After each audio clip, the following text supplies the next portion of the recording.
নমস্কাৰ। এই সময়ত কৰ্মচাৰীসকলৰ অল্ড পেঞ্চন স্কিমৰ সৈতে জড়িত এটা ডাঙৰ খবৰ শেহতীয়াকৈ প্ৰকাশ হৈছিলে।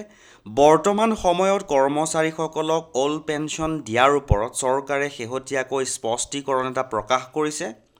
দেখুৱাবলৈ লৈ আছোঁ, চাওক শেহতীয়াকৈ যিটো গুৰুত্বপূৰ্ণ ইনফৰমেশ্যন প্ৰকাশ হৈছিলে এনেকৈ government of India, ministry of finance, department of financial service. বন্ধুসকল, কৰ্মচাৰীসকলৰ অল্ড পেঞ্চন স্কিমৰ সৈতে জড়িত ৩,৬৩৬ নম্বৰ প্ৰশ্ন হিচাপে লোকসভাত উত্থাপন কৰা হৈছিলে আৰু আপোনালোকৰ সন্মুখত মই দেখুৱাবলৈ যত্ন কৰিছোঁ। চাওক, যোৱা 10 আগষ্ট তাৰিখে এই প্ৰশ্নটো কৰা হৈছিলে। ৰিষ্টৰেশ্যন অফ OPS বুলি ইয়াতে উল্লেখ কৰিছে আৰু চৰকাৰলৈ OPSৰ ক্ষেত্ৰত শেহতীয়া স্পষ্টীকৰণ হিচাপে প্ৰশ্নসমূহ কি কৰা হৈছিলে আপোনালোকৰ সন্মুখত মই জনাবলৈ যত্ন কৰিম। দেখুৱাবলৈ লৈ আছোঁ, চাওক, প্ৰশ্নসমূহ আছিলে এনেকুৱা ধৰণৰ। নাম্বাৰ এৰ পৰা ডি লৈকে প্ৰশ্নকেইটা কৰা হৈছিলে আৰু ইয়াৰ অসমীয়া অনুবাদটো আপোনালোকৰ সন্মুখত দেখুৱাবলৈ যত্ন কৰিছোঁ।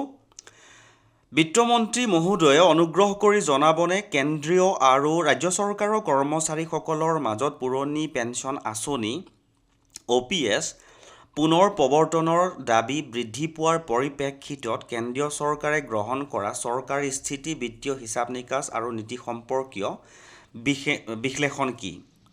২ নম্বৰটো হ'ল, বৰ্তমানৰ NPSৰ ক্ষেত্ৰত বহু কৰ্মচাৰী ফেডাৰেশ্যনসমূহে চিনাক্ত কৰা গাঁথনিগত দুৰ্বলতা আৰু বজাৰ সম্বন্ধীয় বিপদ আৰু এনুইটিৰ ঘাটিসমূহ কি?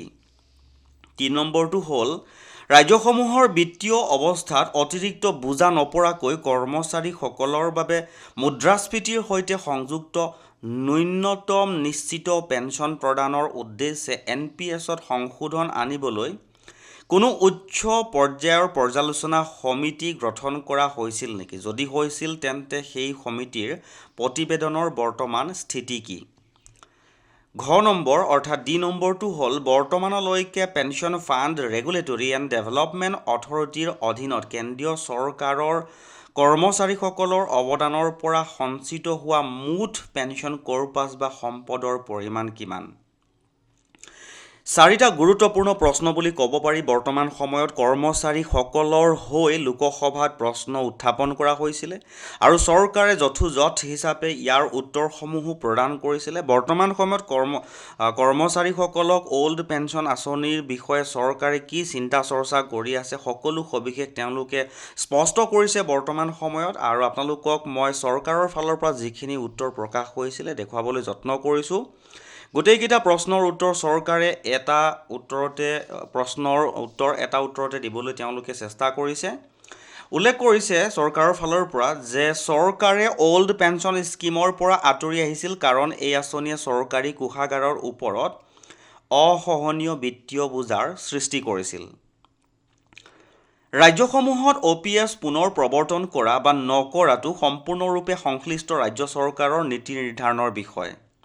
এটা ভাল খবৰ বুলি ক'ব পাৰি যে বৰ্তমান সময়ত যদি আমাৰ ৰাজ্য চৰকাৰে OPS দিম বুলি কয় তেনেহ'লে কেন্দ্ৰীয় চৰকাৰৰ কোনো তাত বিষয়টোত মাত মাতিবলগীয়া নাথাকে। অৰ্থাৎ তেওঁলোকে স্পষ্ট কৰি দিছে এইটো সম্পূৰ্ণ ৰাজ্য চৰকাৰৰ বিষয়। অৱশ্যে কণ্ট্ৰলাৰ এণ্ড অডিটৰ জেনেৰেলে শেহতীয়া ষ্টেট ফাইনেন্স অডিট ৰিপৰ্টছত ৰাজ্যসমূহে পুনৰ OPS গ্ৰহণ কৰিলে ইয়াৰ ফলত হ'ব পৰা বিত্তীয় প্ৰভাৱৰ কথা উল্লেখ কৰিছে।